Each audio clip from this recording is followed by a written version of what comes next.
5-Minute Professor, and today's lesson is on something you should know, but you don't know, because it is so convenient to believe that the Mayan civilization had a calendar which ran out of dates. It did not run out of dates. They didn't even predict the end of civilization. It wasn't any sort of a cataclysm. They had a calendar, they had dates on it, and they just stopped putting the dates. They have a method for writing future dates in the Mayan system, which is called the long count calendar, and it's based off of a base 20 system, so it's different from what we're used to. So they measure back to what they imagined the starting date of the universe was, or the Earth, which they believed was August 11th, 3014 BCE. And they used the long count on monuments the way we would use Roman numerals. December 21st, 2012 would be for them the equivalent to the end of a century. They have dates that actually run out to 4772. December 21st, 2012 is like the odometer changing the first number. It's going to roll over again in 4772. So why do we even care about the Mayans? And that's really the question, isn't it? Why would we care if a civilization which couldn't predict the end of their civilization, or Spanish guys on horses with guns, why would we care about them? They were the civilization that dwelled on the Yucatan Peninsula in southern Mexico and all of Guatemala, Belize, and parts of Honduras and El Salvador when the Spanish arrived. But the Mayans had already moved past their classic period, which had lasted from about 250 CE until 900 in the Common Era. They had a good run. That is a good, solid 650-year run. And 400 years from now, when we're pushing that number, I'll be impressed with us too. They were the first and only true written and spoken language of pre-Columbian America. Other cultures had written languages, but they didn't match up with their spoken words, so it's like pictographs.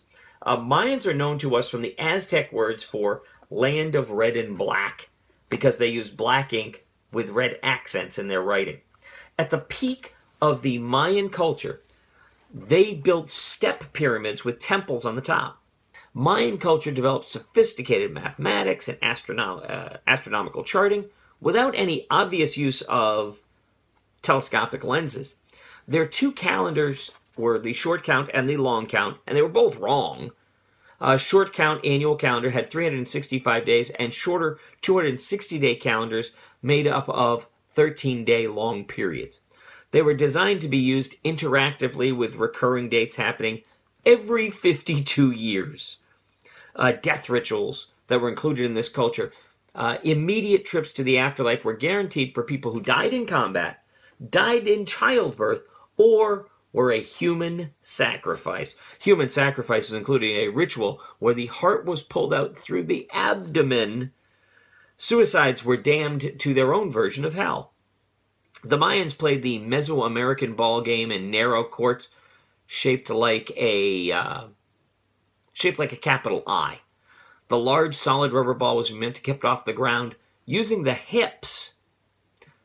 The games were tied to access to the afterlife, which is how it became related through legend to human sacrifice.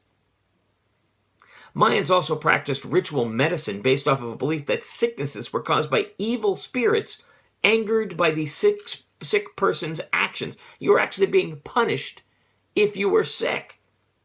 In spite of this approach, Mayans had some sophisticated dental procedures, and they developed a technique for suturing wounds using human hair. The Mayans created a musical instrument that recreated the sound of a growling jaguar. But the most important thing to know about the ancient Mayan civilization is that it still exists. Although not as the same political entity, the civilization spent 600 years of slow decline after a multi-decade drought. Once the conquistadors arrived, the Maya were subject to colonization, but without the violent conflicts of the Aztecs and the Incans due to the Mayans' weakened and scattered nature. There are still 7 million Mayan speakers worldwide. Someone that comes to my Tuesday night trivia class claims that his father curses in Mayan. Perceptum, quispium, damnatium. Learn something, damn it. I'm the 5-Minute Professor, and thank you very much for listening to today's lesson. If you have any comments at all, please put them in the comments section down below. And of course, like it and subscribe to the channel. But most important, if you liked it, if you commented, and if you subscribed, tell your friends. Perceptum, quispium, damnatium. Learn something, damn it.